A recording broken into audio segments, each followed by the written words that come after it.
Picture the night as a vast black ocean and one tiny human floating in. Go to bed tonight. You pull up your blanket. Cozy, safe, honestly kind of beautiful. You scroll your phone for 40 minutes, watching dogs fail to catch frisbees in slow motion. After 3 trips to the kitchen for no reason, you finally fall asleep. Simple, comfortable. Now imagine all of that, minus the blanket, minus the phone, minus the bed, minus the walls, minus the kitchen, minus literally everything you call home. Instead, you sit in a dark forest, wrapped in animals, watching, and something large is moving in the bushes, 20 feet away. That was a normal Tuesday for our ancestors. Here's the thing nobody really asks, what did they actually do all night? Sun goes down, the world goes black, and the predators start waking. Your only tools? A sharp rock and a vague sense of optimism. So what was the plan? Sleep? Stay awake? Just sit there and pray? We spend a third of our lives asleep, yet we almost never think about the dark on the other side of that switch. The answer turns out weirder, more fascinating, and way more human than you'd expect. Let's go back, way back. Before fire, before tools, before anything resembling civilization. Early humans faced one simple, terrifying problem. Half of every single day was darkness. Not annoying streetlight darkness, not where's my phone darkness, soul-crushing existential darkness. The kind where you hold a hand in front of your face, and the kind where every snapped twig becomes a potential you. And in that darkness, things hunted. Lions, hyenas, leopards, saber-toothed cats. Nearly every big predator is nocturnal or crepuscular, most active at dawn, dusk, and dark. So when the sun set, humans flipped from hunter to a reasonably nutritious snack. You didn't need a weather app. Forecast dark with high chance of. So what did you do? You grouped up. Strengthen a huddle of warm bodies. You found somewhere high, somewhere enclosed, somewhere defensible. The landscape became a weapon. Caves were premium real estate, not for the views, but for one simple feature. Cave has only one entrance. Put your back to the rock, and you know exactly which way danger. It was basically the first security system, and it worked remarkably well. Couldn't swipe a key card to get in. But then again, leopards can't either. Groups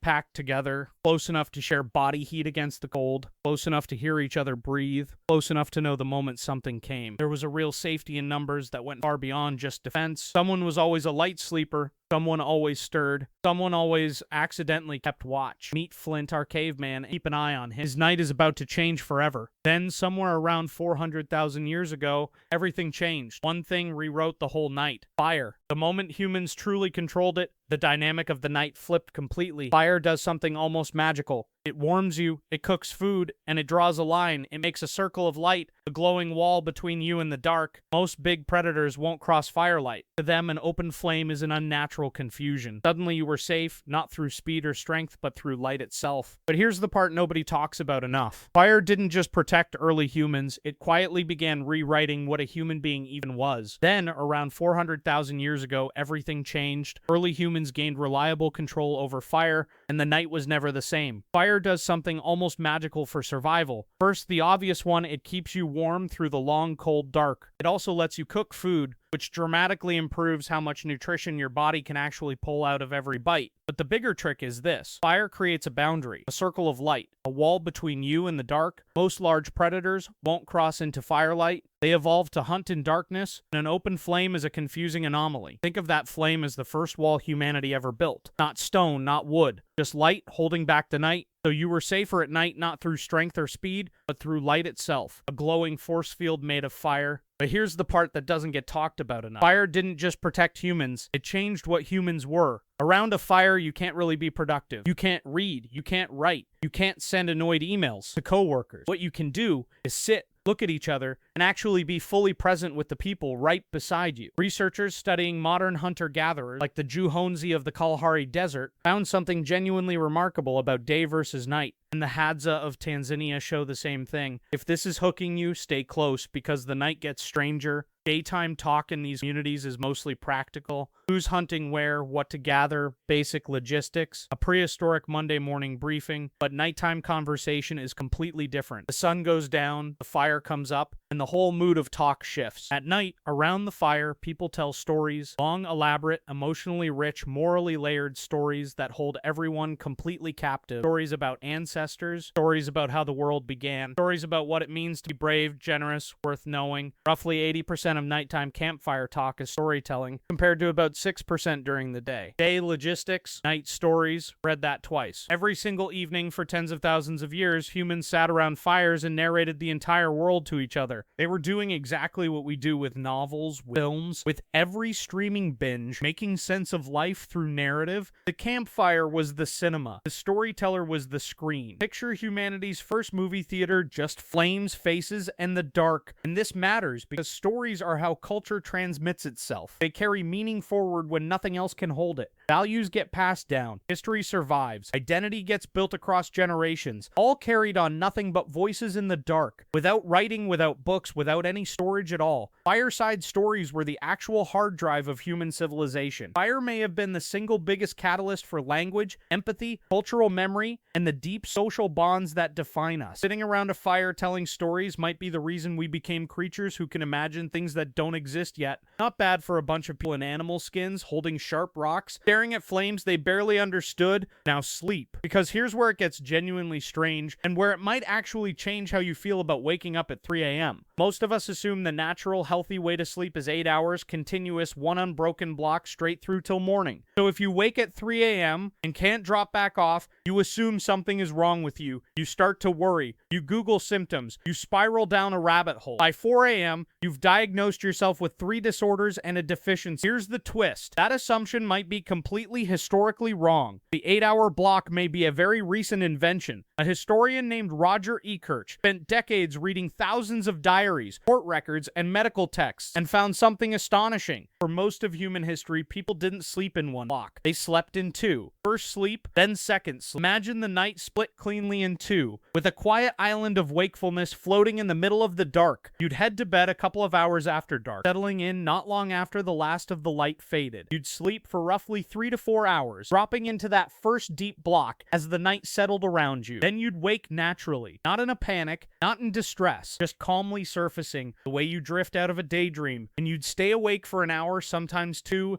in the quiet middle of the night, perfectly content to just be. Then you'd drift gently back down into a second sleep, riding it all the way through until the morning light returned. This isn't a fringe theory. It's documented across cultures, continents, and centuries, with a consistency that's almost eerie, and it goes back far. References to first and second sleep appear as far back as Homer's Odyssey, casually mentioned as if everyone simply knew it. Roman writers mention it as plain fact, the way we'd mention breakfast. Medieval literature is absolutely soaked in it too. For most of human history, sleep wasn't one long block at all. It came in 2 separate pieces, with a gap built right into the middle. They called it first sleep and second sleep. You went to bed a couple of hours after dark, then slept for roughly 3 to 4 hours. Then you woke up. Not in a panic, not in distress. You just surfaced calmly, the way you might drift out of a pleasant daydream. You stayed awake for an hour, sometimes 2, quiet pocket of time in the deep middle of the night, fully yours, and then you drifted back down into second sleep until morning. 2 sleeps, 1 gap. Completely normal for thousands and thousands of years. This isn't a fringe theory. Historian Roger Ekirch found it documented across cultures, continents, and centuries, in diaries, court records, and household accounts. The references run astonishingly deep. First sleep and second sleep show up in ancient texts going all the way back to Homer's Odyssey. Roman authors wrote about it as a plain matter of fact, the casual way we'd mention eating breakfast or taking an afternoon walk. Medieval literature is absolutely saturated with it. Court records and household ledgers mention the 2 sleeps as ordinary, unremarkable, barely worth noting. A French physician in the 16th century even recommended couples conceive children during the waking gap, when the body was rested, warm, and alert. Household accounts list chores done between the 2 sleeps as routine domestic events. Nobody thought it strange, it was just how the night worked. You've heard the phrase the watch in old texts and in the Bible.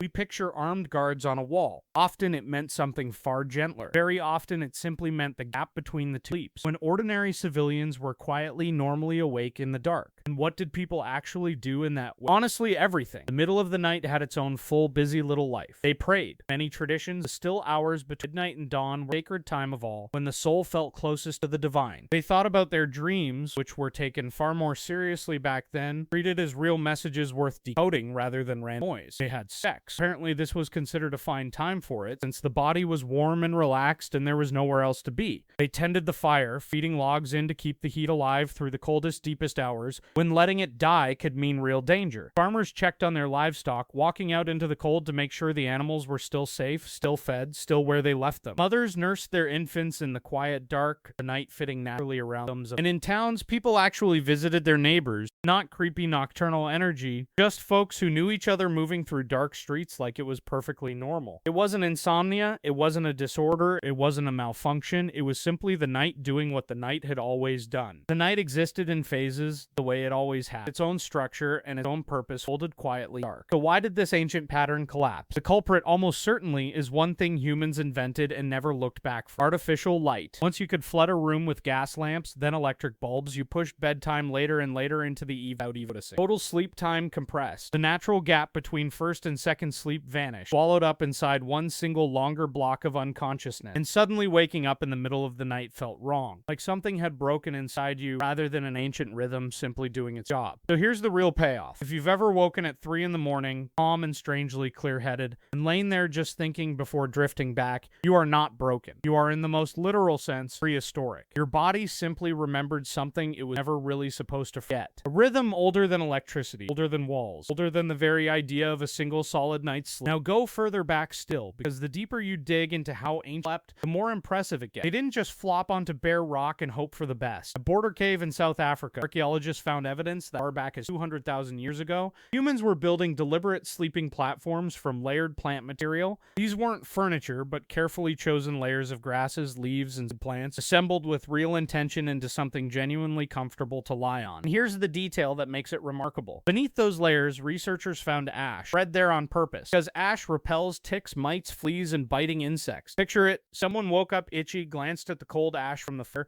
made a connection, tested it, and it worked. They were doing pest control before pest. That is science. Scientific method running inside a prehistoric brain. Observe a problem, form an idea, test it, confirm it, and then pass the answer on to everyone else. These weren't people barely surviving the night. These were people engineering their rest, treating sleep itself as a problem to be solved, refined, and improved on, generation after generation. In colder climates, prehistoric Europe and Central Asia, night threat shifted entirely. The danger wasn't bugs anymore. It was the cold deep enough to kill in hours. The answer was communal sleeping. Groups pressed tightly together, bodies stacked close, sharing warmth in a kind of living insulation system that nobody had to be taught to want. This wasn't only social, it was thermal physics. More bodies in an enclosed space meant a higher ambient temperature, which simply meant survival when the cold came for you. And within every group, certain people were naturally lighter sleepers, more easily roused, quicker to snap awake at a sound. Researchers think that variation was no accident at all. A group where everyone slept deeply was a group that got eaten. A mix of sleep depths gave you rotating sentinel, with nobody forced to suffer a deliberate night watch. But the night was never only survival. Sleep, for nearly every ancient culture on Earth, it was the most spiritually charged stretch of the entire day, and that makes a strange kind of sense. Now consider the Polynesian navigator, because when you fully understand what they pulled off, it borders on impossible. They crossed the largest ocean on Earth with no instruments at all. No compass, no sextant, no GPS, no charts, just wooden outrigger canoes, and thousands of miles of open Pacific, hunting for islands that are mere pinpoints in all that water, and they did most of it at night. They had memorized the rising and setting points of hundreds of individual stars for different seasons, different latitudes, an entire sky held in memory. They read the ocean swells too. Different ground swells roll in from different directions. Trained navigator feel them in his body where they came from. They watched the birds, which fly toward land in the evening. They tracked the cloud shapes that gather over hidden islands, and they felt the water's temperature with their hands and feet. Think about what that really means. For these navigators, the night sky was not decoration. It was a living map, a library of information they could read as fluently as you read a road sign. They had turned pure darkness into expertise. The very thing that terrified their distant ancestors became, in their hands, the most reliable navigation system on the planet before GPS existed. Here is another detail that lands hard. Iron Age metalworkers in what is now Zimbabwe,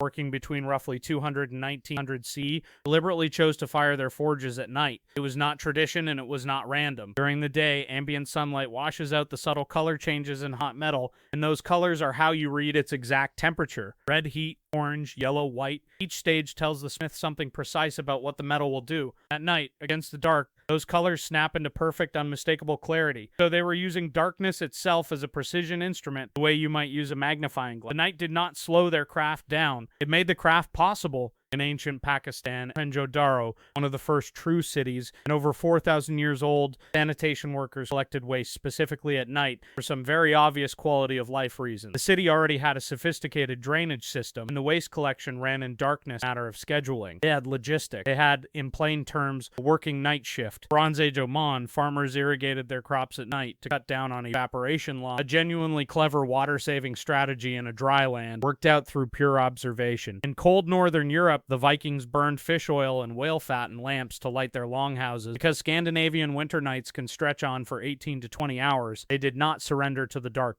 They industrialized their own light, kept working, kept socializing, kept living straight through the longest nights the planet could throw at them. If this run of facts is rearranging how you see the dark, hold on, because the way it all ties together is the strangest and most beautiful part of the whole story. When we ask what ancient humans did at night, we picture something small and scared. People huddled on cold rock, waiting passively for sunrise, just enduring the dark instead of living in it. But that picture is exactly backward. The night was not an absence, not the empty gap between days. The night was full, a whole second world running on its own set of rules. The night was when humans told the stories that became culture, when they slept in two natural phases and woke in the quiet middle to think, to pray, to lean toward one another. It was when they held each other warm against a cold that would otherwise have killed them. When priests in Mesopotamia read the sky for messages they believed came straight from the divine. It was when navigators crossed the Pacific with nothing but stars and swells and instinct. When metal workers used the dark to see their craft more clearly than daylight ever allowed. It was when farmers watered their fields by moonlight. When the Maya made their offerings to drag the sun back from the underworld. And the sun, every single morning, kept its end of the deal. This was a world human beings had mapped and entirely own hundreds of years. A world with different rules, deals, and its own kinds of meaning. And then, in a blink of historical time, we traded almost all of it away for electric light, which, to be completely clear, was absolutely worth it. Nobody is arguing for going back. Running water, antibiotics, internet, ease, and convenient slices. The modern world has real enormous advantages, and your ancestors would have traded a kidney for any one of them. But something genuinely got lost in how completely we defeated the dark, how thoroughly we erased the line between day and night, and how little most of us now know about the sky overhead. The campfire circle. The stories shared in the dark. The biphasic sleep with its strange clear-headed middle hours. The stars as a map, a calendar, and a sacred text all at once. And the simple act of waking in the deep middle of the night with nothing to do but exist. Your body still carries the memory of all of it, whether the rest of you knows or not. So here is the takeaway, and it is for you tonight. The next time you wake at 3 a.m. and lie there inexplicably alert, thoughts moving clearly through your mind like water, do not panic, not reach for your phone, do not start the anxiety spiral, or begin diagnosing yourself with 3 disorders by 4 a.m. Nothing has gone wrong with you. Nothing at all. Just lie there in the dark for a little while. Think whatever you need to think. Be awake the way your ancestors were awake. Quietly, completely, fully present in because that quiet middle of the night is not a malfunction in your sleep. It is an ancient biological rhythm, tens of thousands of years old, expressing itself in you exactly as intended. Remember where we started. You go to bed, pull up the blanket, scroll your phone, drift off. Simple, comfortable, but strip all of that away, and the night underneath, far older than the same darkness that once meant predators and vigils, still wraps around you every single night. You have simply forgotten how to listen to the way your ancestors never could afford to. So tonight, when the lights go out and the room goes black, you are not entering empty time. You are stepping in the oldest, fullest, most human room there is. The night that has always been yours. You go to bed tonight, pull up your blanket, and somewhere under the comfort, an ancient part of you stirs in the quietly understand. You are not malfunctioning. You are remembering.